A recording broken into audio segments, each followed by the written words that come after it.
เอ้ยเปิดภาพเปิดคลิปมาบัดนี้ก็เนาะเห็นกับน้องบุญทวีกำลังคุดคุมฮะกุ้งเหรอบ่กุ้งอะไรครับมันอ่อนอยู่พี่น้องเอ้ยเนาะใช้เจ้าว่าช่างเพิ่นบ่ได้มามื้อนี้ซะบ่ได้มาขุดมื้อนี้ซะเพิ่นหากมาตอนค่ำนี่อ้ายก็บ่ฮู้แล้วนึกว่าบ่ได้มีไผมาจะเก็ด5บ่ได้เมื่อวานฮะพอพูดมาเด้อว่าสิเฮ็ดกันเพื่อนเช็ดหาเฮานี่แหละปูนกำลังลดนั่นเด้ไอ้คนลงถ้านั่นแหละเป็นบ้านไปหนาลูกหนาลูกลองแลนเขาบอกว่าผู้อันน่ะผู้มีพวกงามจักเท่าได้ลูกโอเคเอาพี่น้องทักทายสบายดีกันอยู่เพื่อนน้องบุญทวีเนาะเบาลี่ซื้อปูนมาแก้ปูนมาให้เพิ่น5 ศอกมาให้เพิ่นดำเนินการเพิ่นสิเทกันเปื้อนเทอันตีนเสาตัวนี้ไว้ก่อนให้มันแห้งมันอย่างไรก็จังเฮาจังหามื้อหาวันเนาะเตรียมยกบัดนี้เพิ่นเครื่องเรียบร้อยแล้วเนาะพี่น้องเนาะเครื่องช่วงเช้าๆน้องบุญทวีโทรหาบาลีอยู่แต่บาลีก็ค่าเวียกอยู่ทางซิโนพุ่นแหละก็บ่ได้มาพี่น้องเอ้ยเนาะมีแต่บาลีเข้ามาช่วงแรงๆซื้อปูนมาให้เพิ่นแก้ปูนมาให้เพิ่น5 ศอกให้เพิ่นเทตัวนี้ก่อนให้มันแล้วมันทั่วว่าซั่นเนาะพี่น้องเนาะมาตอนแรกน้องบุญทวีเพิ่นบอกสร้างเมื่อแล้วปืนมันสิมาใหม่ว่าซั่นบาลีก็บ่ฮู้ว่าเพิ่นมาเนาะบ่ได้ซื้อนั่นเลยมาฝากซ้ำนี่ก็ได้ไปพ่อมีแต่เฮาหาเฮงนี่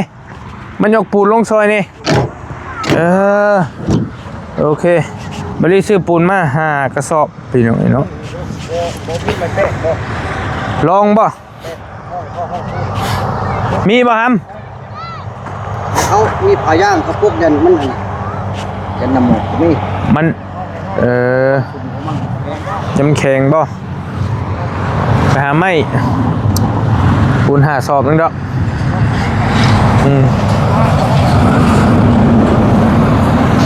เพิ่นมาเอาตัวนี้ลงก่อนพี่น้องเนาะก็ขุดได้1 2 3 4 5 6 7 8 9 10 11 12ยังอีกก็สิขุดแล้วอยู่ดอกเนาะโอเค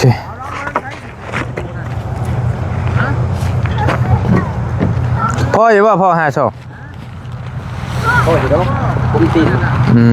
ตีนมันได้ซื้อพี่น้อง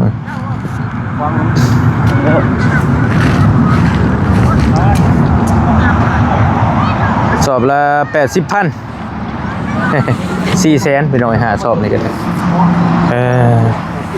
โอเคตุ่มไปซื้อเองเด้80,000แกมาจากบ้านหนองบัวทองผมพี่น้องเอาปึ๊บ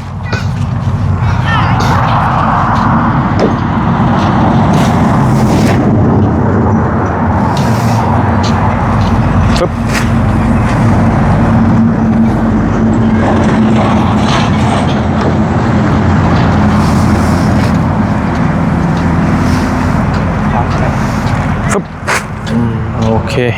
กระสอบสอบอันพอตู้เมื่อตะหึงแล้วบ่ตะหึงแล้วยำมันคำมันก็ได้เนาะเอาไปยำคำคือกันบ่ได้อยู่บ้านนี่บ่ใช่เจ้ากะบ้านในบ่สรุปแล้วจะคนเฮ็ดนั่น4 1 2 3 4 5 คนเนาะเฮ็ด5 คนพี่น้องเพิ่นเอาลงก็ถือว่าลงลึกเติบเลยพี่น้องเนาะแต่ว่าก็ยังคายอยู่ดินอ่อนเติบอยู่ไปใช่สิไปแล้วบ่น่ะกลับบ้านกลับซองเลยโอ้ยเนาะลังถึงว่าซั่นเอ้าบ่ได้ซื้อไปสั่งมาแล้วของบ่ฮู้ว่าสั่งมาทางนี้ก็ได้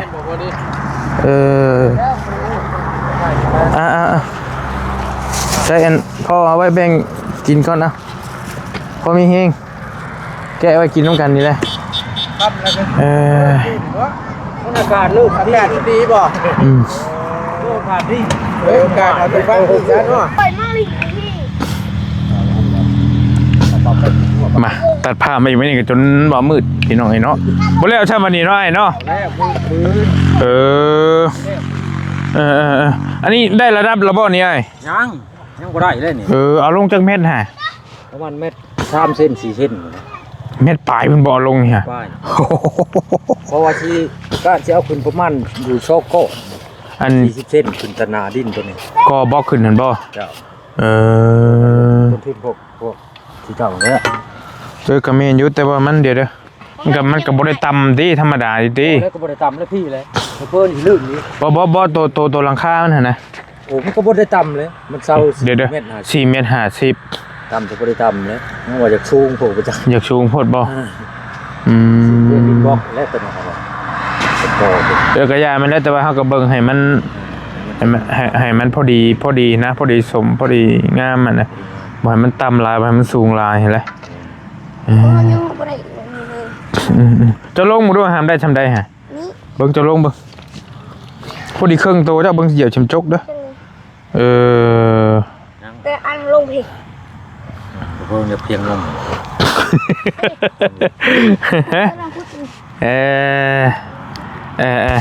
ก็เบิ่งขออนุญาตได้อัน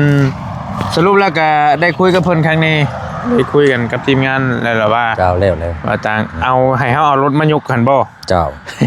มันพอกระตาเฮาชีนเอาคนยกนี่มันอาจจะดิ้นไปมันดิ้นโค่นใหม่นี่มันสิทะลุทมลงอีกก็บ่ได้ง่ายอีก จะมันยากอีกเนาะ อาใช้นกเวลาจับสู้รถซุบกึบลง จับไปน้ำ มันก็สิอาจจะบ่เจือนลงมันดิ้นโค่นมาคาถาดิ้นเก่าน่ะคล้ายๆแน่นอนนึงข้าวคนยกมันก็สิบ่ตลาดลงแฮง อันนี้นะดินไม้มันบ่ ดิน เน้น ไม้มัน เนาะ ชุลวะลงเลยคนยกมันว่า ก็ ทั้ง แม่น ทูทั้งยังเลย มันเจือน ก็เข้าใจอยู่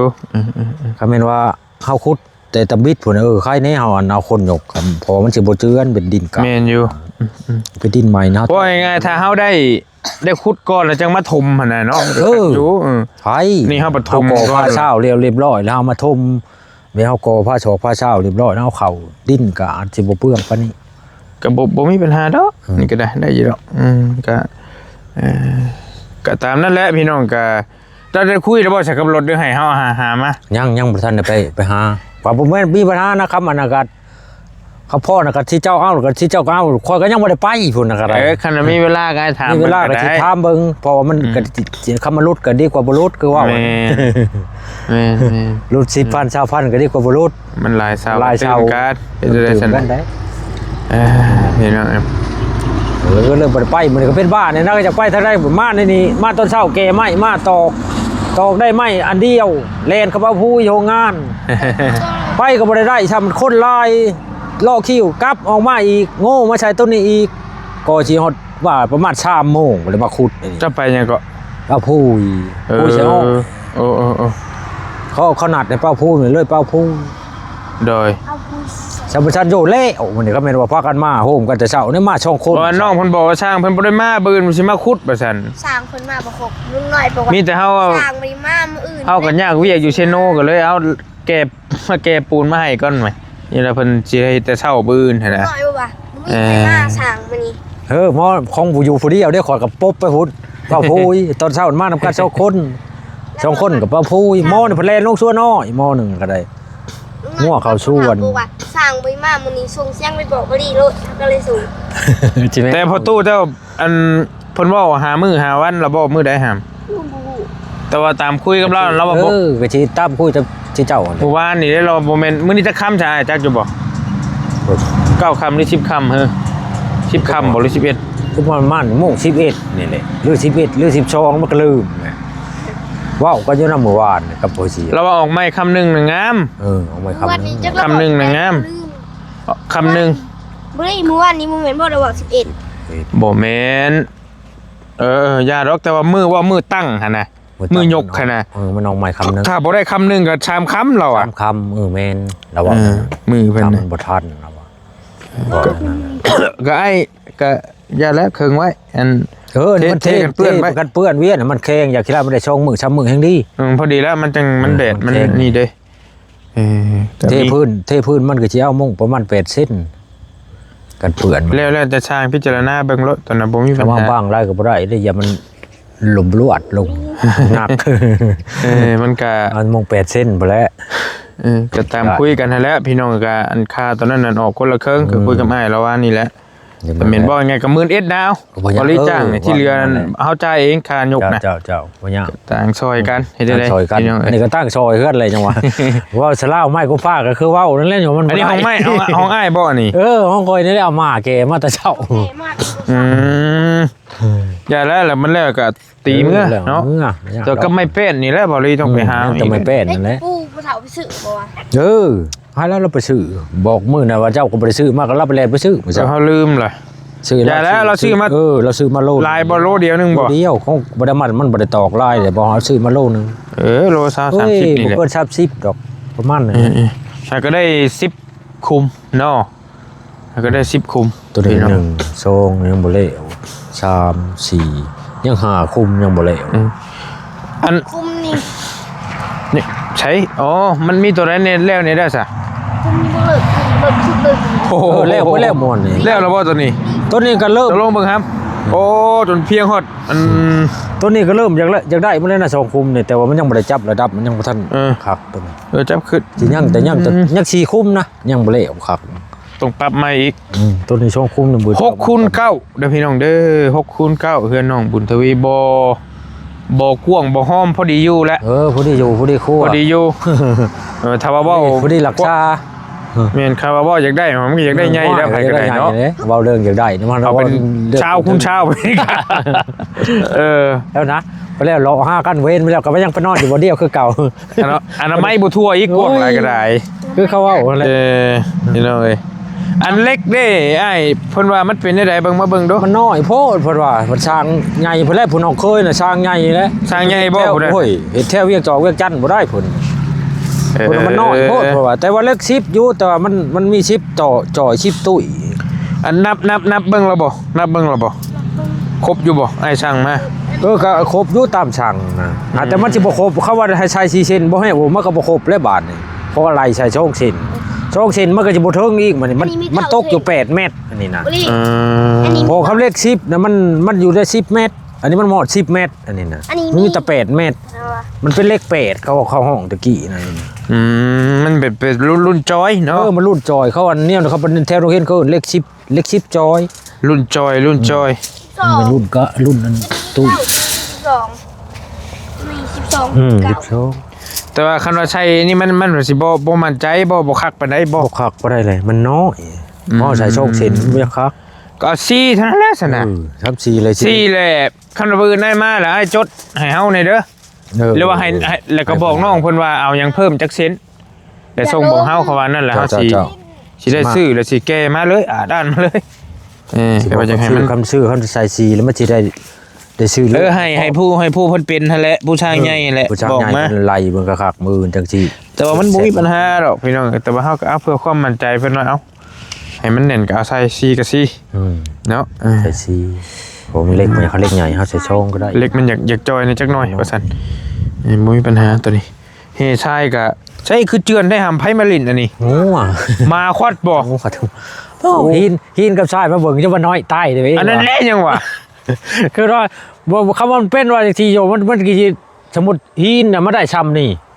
ทรายไม่ได้ซ้ำนี่พุ่นก็ยังซิ่งสู่เพื่อค้านมันเพื่อเฮาทมตีนอันนี้ก็จักสิพ่อทมตีนมัน ยังน้อยอยู่ดอกเลย น้อยก็เดียวก็เดา ล้านชองได้นี่ฮะ มาโก นี่ จังน้อยนี่ เฉพาะฮิตอันนี้ย่างละครึ่งนี่ล้านชองได้พี่น้องบ่ได้ว่าจะถึงได้นี่ก็ได้ นางวานั่นแหละ 2,000 กว่าบาท 2,000 บาทนี่ย่างละ 1,000 บาทนี่ไม่อีต่อเป็นบางห้านบ่รู้ได้จังได๋บ่เข้าใจ บ่เป็นมันหาจากแนวนี้แล้วมันเพียงกับมันแพงว่าแล้วดูดเนี่ยบ่ได้บ่จักน้ำเพิ่น จักเลย ตะกี้หันใช้เลยหลัง1 4 5แสนนึงบ่หลังใหญ่ๆน่ะเดี๋ยวนี้มันบ่ได้มันหลังเป็นล้านอะไรเดี๋ยวนี้เบิ่งว้ายผมเป็นล้าน7ล้าน8พุ่นใดพุ่นได้หลังใหญ่หลังใหญ่เฮเป็นแท่ง2ล้านพุ่นเฮบ่ได้บ่2ล้าน2ล้านกว่าอีกบ่ยันฮอด3บ่จักตัวเฮแพงไดตัวเฮโอ้ยเนาะแล้วซื้อเป็นรถใหญ่นะเป็นซุ่มน้องซุ่มนั้นแล้วก็ซื้อมาในเฮือน แต่ว่ามันนี่ตัวชุดกอมันก็มันใช้แต่ทรายกับปูนที่เนาะ ใช่แต่ใช่กับปูน ใช่กับปูน เพราะมันทอจิเทข้านนี่กับทมตีนเช้านี่แหละใช่หิน กับเทพื้น เทพื้นอันกัดเพื่อนมันนั่นแหละพอเพื่อนนี่จักว่าซ้อมหมื่นเขาว่าได้เทหมื่นมันสิพ่อบ่เทกันเพื่อนมันนี่ก็ได้เขาพ่อก็ดี บอสน่าจะได้อยู่แล้วได้อยู่ บ่เจอก็สิพ่ออยู่เนาะ ได้อยู่ เพราะว่า8เส้น แต่พ่อก็แบบขูดๆเอาให้เบิดเลยนะเบิ่งตรงหน่อยอยู่บ่ได้เห็นเมื่อคืนนี่ก็ถือว่าโอ้ยหน่อย อะไรมันเลี้ยวหา ใช่ดิ ใช่ว่ะยังบ่ได้มาส่งปัญญางเอ้ยว่ะ น้อยเขาถ่า แท้ว่ะ เขาถ่าตั้งแต่จนจำนี่บ่เมื่อคืนนี่เพิ่นสิได้เมื่อจน7:00 นแรง แล้วมอนเคยมาในใช่ว่ะว่าใช่เขามาส่งคือบ่เห็นว่ะ น้อยอีน้อย เองว่ะแล้วว่าวเราถ่าได้จนมืดบ่นะมอบ่ได้เห็นมันมาเมื่อเช้านี่เองว่ากูน้อยเดี๋ยวพอจนเลียบ่เห็น ถ่าจนฮอด7:00 นผู้ใดคืนนี้ฮะถ่าเอ้ย แล้วน้อยก็เดียวก็ดอก เฮ็ดจะได้กับปูนนี่ก็80,000นี่ปูนนี่ก็ได้ เออ สอบหนึงนี่เล็กนะระวังเฮียเด้อ เดี๋ยวตอนนี้ ก็ไว้คุมมันบ่ ขอบคุณ สิบ่เฮียนี่ก็400,000พี่น้องนี่ยังว่าแกเองแกมาเองได้นี่ เออเขาแก่มากก็เว้าเรื่องใหม่เลย 85บอกเพิ่นมาส่งหรือว่าจะได้บ่ โลกคำน้อยนี่มันบ่ยันกว่าเลยเป็ดจิมาเขาเอาน้อยวันนี่ ค่าส่งอีกติ ค่าชงมันพันแพงตัวเลยอยากคิดไล่มันระดับต้นช่องต้นหรอเขามาส่ง เวนเยอะ มันก็สิถึกๆนี่เขาว่าดำน้อยคือจังซี่ว่านี่ได้มันก็ดึกสอบละเส้นโลเลย เอามาเองนี่แกมาเทื่อหน่อยก็ได้อยู่มีปัญหาดอกบ่ได้ว่าอีหยังดอกก็ใครอยู่ต่างอันนี้กันพี่น้องเอ้ยพอดีเฮ็ดติดฟังนั่นเลย เพิ่น ฟัง ว่า นี่ก็แม่น อาศัยพอเพื่อนน้องเขาแต่ละคนมากเขาสมมุติเขาปั้นกันแล้วมันสิถือผู้ถึงจักเม็ดเนี่ยใช้ยับไปพุ่นเขาว่า โดย เขาว่าน่ะก็เขามีเมื่อหน้าเมื่อไหร่ของเขามี โดย ว่าเบิดผู้นี้สิเจ้าซอยเขาก็มีเงินเมื่อหน้าเมื่อไหร่เขาก็เฮ็ดเทือดขอเฮือนครัวบ่แต่แล้วแต่เขา แม่น เขา แล้ว ออกมาทางนี้ แล้วจังว่ากันตัวน่ะเอาเพิ่นอยู่ก่อนให้มันแล้วก่อน คิดได้เฮือนตัวอยู่นี่ก่อนเขาไม่ได้บอลอยู่นะแค่นี้ สิได้ซำใดแล้วนี่ก็ได้ พออื่นแค่นี้พอได้ชดนั่นแหละ คืองงเลย เป็นได้หาม เอ้างงในตรงไหนมันเป็นอะไร ฮะ งงคุมมันนะจักมันเป็นอะไร งงแบบใด มันคือบ่มีหอกมันคือบ่เป็นหอกเลย บ่เป็นห้องได้หาม มันยังบ่ทันเลยโอ้ ว่ะไปแหละ งงบ่มันสิบ่เป็นห้องได้นี่น่ะนี่คือคุ้มนึงไล่ไปซี่แถวละซี่3แถวทางยาวนี่ก็ได้ นี่แหละ 2ห้องเฮือนเจ้านั่นห้องละ3เมตรห้องละ3เมตรมันแล้วแล้วก็สิฮู้ดอกไปเลย มีแรง หนึ่ง แล้วจังมาคุยกันตัวมุ้งหลังคงหลังคาพุ่นบัดนี้ เจ้า แล้วตัวนี้ก็จังมุ้งหลังคาต่อพี่น้องมุ้งหลังคาแหละสำคัญมุ้งหลังคาแล้วมันจังมีบทจังบ่นั่นเด้บ่ผุบ่พังไปอีหยังก็ได้จังง่ายก่อก็จังมีห่มเอาเห็นบางเฮือนเพิ่นเฮ็ดนั่นก่อขึ้น หลังคาบ่มุ้งแดดตาย โอ้ว้าวเลยลำบากอะไร ฮอดแดดนั่นน่ะ ฮอนแดด ฮอดแดดเฮกพี่น้องเอ้ย กามุ่งแน่ก็แค่นี้มันอยู่ห่ม โดยคุณแดงมีแต่เจ้ามีผ้าบ่ครับเนี่ยมาคุมไว้เด้อครับเด้อบ่มีช่ำบ่หมอกตกแว่ตอนเช้าตกอยู่บ่ บ่ญาติบ่ได้หรอกนะมองญาติแต่พ้นตกเนาะคำพ้นบ่ตกคือบ่ญาติ บ่ตกติเอ้ยเนาะ ว่าสิตก เบิดแล้วติ คำตกก็แม่นว่าสู้ชะล่าผ่าแท้แพ้ญาติคือแท้นั้นแล้วมาปกเด้อ แพ้น้ำเพื่อนเจ้า เด้ๆแพ้ในเฮือนนั่นแหละ มาปกใส่ คันมาปกเวียดเขาว่ามันพ้นตก มันบ่ให้มันนั่นหรอวะ เฮ้ยมึงเบิ่งคือสิบ่ชกดอก บ่ปานใดดอก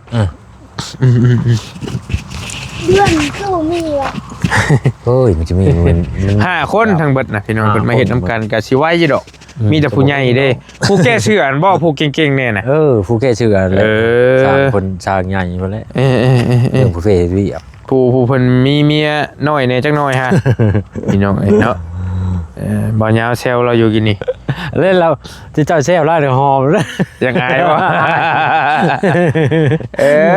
ได้เมียงามเดี๋ยวดิยังคักเลยสิเป็นยัง หายหอมแล้วแหละนั่นก็ได้ มันกับบริน้อยสัมปตู้พายดิตู้พายที่ปลายปีเมียเรา มาเถอะอย่างไรเนาะ เล่านั่นเท่าไร เรา50พุ่นแล้วเราน่ะ 4-5 ชิปเลย วันนี้มา ผมเป็นหาชิป6ชิปบ่จักตู้พาย ง่าย ป้าฉะนั้นรบกวนเวลาบ่ได้ชื่อหยังมาฝากนะมือฝากอีกหน่อยนี่มีเหลือขนมถุงเดียวคักบาด ขอบใจหลาย ขอบใจหลายๆนึกว่าช่างบ่ได้มาสิเราบ่สิมาปูนมาให้พวกคำแล้วปืนเช้าจุ่มเจ้าเผาจะเข็ดมาแล้วว่าเซลอยู่ ๆโย่มาเฮ็ดเวียกอยู่เฮ็ดไปนำได้วะ มันก็ ทำระยะมันวะ เฮ็ดตะแรงมันก็บ่ฮ้อน ตอน เนาะ แรกมันก็บ่ได้เฮ็ดวะ เราเอาพูดแล้วเราก็มาปะนี่ เอาพูดมาเลยต้นเทียงนะก็เขาว่าพูดแลนลงไปหากินแน่กระทึกป้าจะน้องเลยเอาให้เด็กน้อยจุนี่ขึ้นมาในนี่ซาบโตป้านี่เขากินปลากระต้มกี้ข่าวหอบข้าวป้าพูยออกมาพูยก็แลนมาพี่อีก โดยพอดีงามพี่น้องซ้ำเฮือนน้องไส้เนาะเฮือนน้องไส้เฮาเฮ็ดก็6คูณ9คือกัน งาม แต่ว่าเป็นเฮือนไม้นั่นน่ะ ที่ตังหยองเฮือนไม้แต่เฮาซอยอยู่เซโปนพุ่นน่ะหากก็แล้วหากก็ขึ้นแล้วนี่ลายลางอยู่พุ่นก็ได้เป็นเฮือนไม้มันก็เบิดชื่อว่าเบิดบ่ลายกับก็ลายเฮือนได้ไม้ก็ได้ หาจังเล่นละใหม่แท้มันสิถือ ฝามันแต่เฮาก็เอาไม้เชอร่าได้ไม้เพชรไม้เชอร่านี่ใช้มันก็แพงคือกันได้ โทบ่ได้ถือได้ บ่ได้ถือได้ ต้นซีนาหน้าเห็ดปลาล่มมันจะเข้าซื้อจักเพนทั้งหลายเลยก่อนเราลืมแต่พอไปเห็ดเพื่อนอยู่ในต้นหน้าได้ตัวช่องชิ้นพี่นะ โดย เอาเห็ดเป็นน้ำย่อยมันนะสักเพนลายเพนหนึ่งเส้นกว่ารู้เท่าไรเลยก็ลืมท่า แม่นแสนสิบ เส้นสี่ 110,000แผ่นหนึงเนี่ยประมาณนั่นแหละแล้วแต่อยู่พุ่นมันเป็นแพงๆได้เครื่องอยู่เชปูน ดูนี่มันคน พี่น้องหลายคนว่าเฮ็ดคือบ่เฮ็ดเฮือนใหม่ให้น้องเพิ่นว่าซั่นแต่บอลี่มาไล่เบิ่งก็ ป้าโทษไปเฮือนไม่แถวนี่จะบ่เว้ามันกว่าฮอนต้นนี้อีกล่ะค่ะ มันกลัวฮอดปูนอีกหน่อยเนาะ โทษไม่เป็นแผ่นหนึ่งเขาไม่แค้นกับเบิ่งแผ่นหนึ่งจะไปเช่นเบิ่งพาเป็นสมุดเป็นพามัน มันต้องมีแป้นปูแป้นฟ้าอีกได้ โอ้ พี่น้อง แนวมาเลย แป้นปูมันก็ระดับ90เขาว่าถือ โดย เส้นพุ่นแล้วว่าเส้นพุ่นเลย พี่น้องหลายคนมันต่างกันบ่หลายดอกบอลี่ว่าเอ้าคันว่าสิต่างกันก็ได้ไปเอามาตัวนี้ถือกล้วย ได้ จัง จะ เนาะ ถือกว่าบ่ไหลมาต้นนี้ได้จะถือกว่า โดย เขาไปจ้างชาอีต้นน่าจะแพงกว่าอีกได ที่ไล่บ่เขาไปกบไม่อีกป้าบ่สิได้ จังไรช่างอยู่พี่แต่ว่าช่างเฮาจ้างอยู่พุ่นนั่นก็ธรรมดา6คูณ9นี่เป็นชงโมเดิร์นได้6คูณ9เราเฮ็ดอยู่พุ่นแหละ24ล้านแล้วเบิดเลยพร้อมขึ้นอยู่ได้ โอ้มันก็พอจ้างเลยนี่แถวนี่ป้าโทปุ๊กยังไง 24ล้านเอาเห็นแล้วเป็นเช็ดบ่เลยได้ก็อยู่พุ่นได้แต่จังไรทางเฮานี่มันก็เป็นเฮ็ดบ่24ล้าน เบิ่งคำสมุดปูกะโลก็แถวนี่เข้าขู่มือนี่มันก็แก๊ส100 110 100ชาวบ่ได้ บ่แม่น100นึงบ่ บ่ได้อีกได้ร้อยตะกี้น่ะได้ โดยนี่มัน100ป้าย110พะยางปูน่ะก็120แล้วคนก็100ก็อีกตาม โดย ช่างเขามักคักอะไรก็อยู่มันก็แพงแน่นอนนึงได้ปลูกกะโลก็ได้คักเลยแบบมันละเอียดเรียโลน่ะ ก็ทั่วไปก็เห็นเพิ่นเอาแผ่นละ100บางที่ก็ยังได้อยู่ช่วงนี้ก็ได้ ก็ยังได้ เก็ตละ100เห็นนะเก็ตนึง เก็ตละ100 เก็ตละ100บาท ได้อยู่ พี่น้อง เดือน อันนี้ก็มีแต่ภาวนาอยากให้ก่อบ่โบกพอได้เทพื้นอย่างหน่อยก็ได้เทพื้นแล้วบ่ต้องโบกกระยาหลังคาแล้วใส่บานประตูแล้วก็นอน ก็แน่ อย่าง เลย อย่างภาวนาอยากให้เพิ่นซอยให้มันแล้วหั่นน่ะพี่น้องได้สำนั้นก็โอเคแล้ว เขาได้ช้ำนะโอ้ บ่ต้องโบกต้องหยังเลยอย่างหน่อยก็ได้เทพื้นแล้วก็มุงหลังคาติดบานประตูแล้วก็แล้วแหละสำนั้นก็พอแล้ว ก็ยังไข่เลยแต่พอได้ช้ำนะก็ช้ำอยู่ ที่เหลือก็ให้น้องๆเพิ่นหาเองอะไรก็จังว่ากัน ก็ยังไข่นี่เขาว่าพอได้เฉพาะพอได้อยู่เลยช้ำนะ พอได้อยู่แล้วพอได้ก่อติดบานติดอะไรก็โอเคแล้วหั่นก็ได้ บ่ได้ช้ำนะโยมันก็อยู่ไข่เลย ฟังไปพี่น้องเฮ็ดได้ 80 90แล้วเขาเอาได้ก็ได้ โดยแม่น หมอร้อยก็จะม่วง8 90ได้เขาหอดขันนั่นแหละ แม่นยิตากะโลทาสีถ้ายังเบาโบกเบรกอ่ะจึงให้ปัญหากันเองนั่นก็ได้เฮ็ดจะได้ไปนั่นๆมันสิเด้อง่ายเนาะเฮาก็สิเมื่อคือกันแหละขอบใจได้หลายบ่เอามาให้กัน เป็นไร โอเค ลงรถ เจ้าก็สิลงเอาจะไปขึ้นเอาขอบใจได้หลายโดย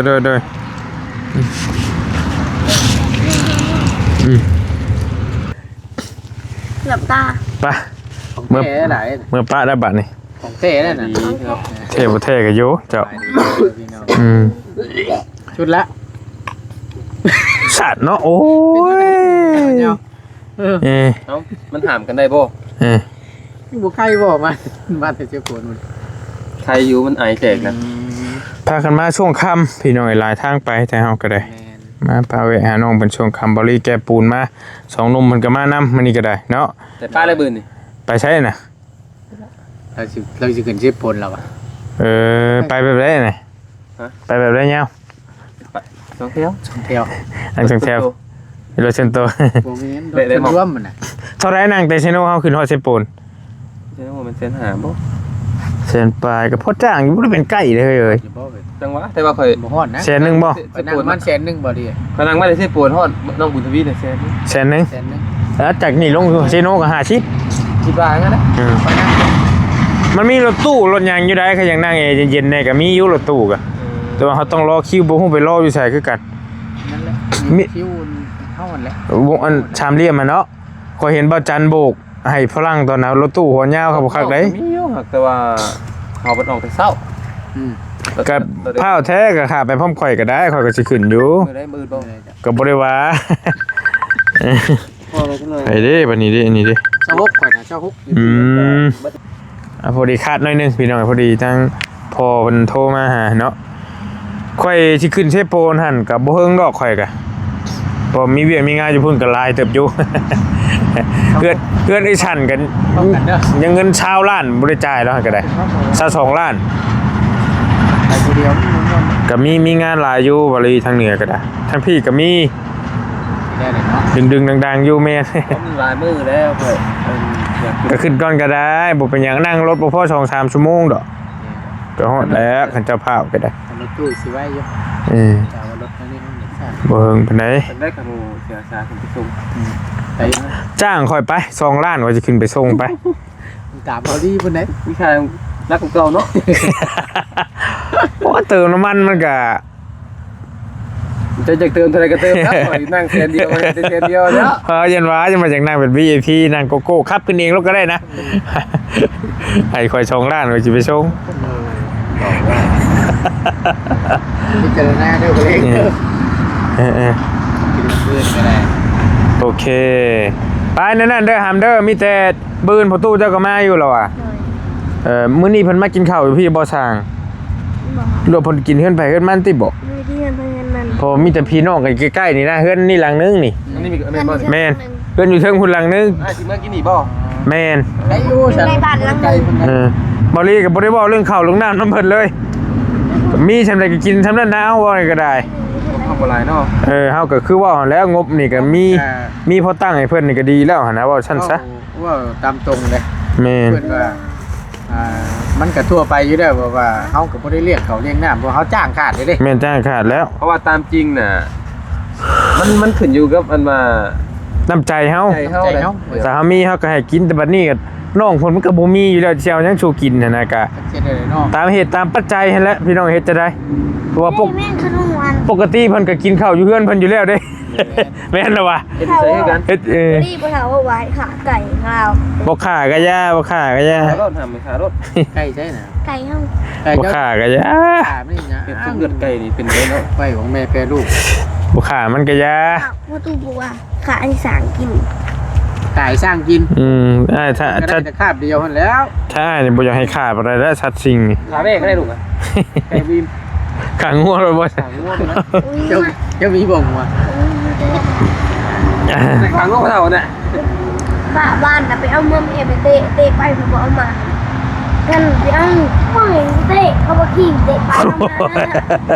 ว้ายช่างเฮ็ดเป็นช่างนะ เรียกกันละบาทเนี่ย ไปเอามาตี ไปนั่นเด้อคันมือนั่นน่ะ จะบอกกับป้าเด้อ เนี่ยใดก็เจ้าอันนี้ส่งบอกง่ายเด้อ โดย เพิ่นอยากได้หยังใดก็ส่งบอกง่ายใดก็ได้ดูไกลกันนี่ลีพี่น้องไอ้พ่อ ชุดนี้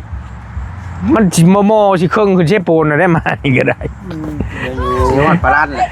1ใน4 1ใน3ไป ไก่ชอดพลาน ใกล้เติบแล้วได้บ่ยาว1ใน4 1ใน3ไป ไก่ชอดพลาน ไปนั่นเด้ออื่นมีอะไรโทรหาเด้อโอเค นัดเมียไปกินข้าวอยู่นี่ ไปสบายดีแล้วบ่ยาวเด้อ ดี บ่ยาวบ่ตูน สบายดี โดยไปบุญทวีครับ ปลาเก็บเอาก็ สวัสดีจ้าโอเค คือมาต้นน้องคนนี้ ไปพี่น้องเอ้ยแล้วใดก็ฝากติดตามเพื่อนน้องบุญทวีเฮาในตอนต่อไป มีแต่ตอนนี้กำลังสิตั้งเสาเทคาน แล้วก็ส่วนที่เหลือก็จังว่ากันเงินบริคันที่เหลือก็เหลือบ่หลายเนาะเบิ่งก่อนพี่น้องแนวใดก็ได้จังว่ากันซื้อปูนที่ยังไม่ใช่ได้ปูนก็400,000สาเหตุมึกซื้อมาเมื่อคืนนี่ก็ล้านปลายรวมทั้งเล็กจักสิพอบ่พอหั่นก็ได้สิได้สั่งมาใหม่อีกแนวใดก็จังว่ากันอยู่ดีมีแฮงเนาะขอบุญกับคุณในหลายผู้ใหญ่ใจบุญที่ซอยน้องบุญทวีโดยตลอดมาสำหรับคลิปนี้บริไปแล้วอยู่ดีมีแฮงส่งมาร่ำรวยพี่น้องบ๊ายบาย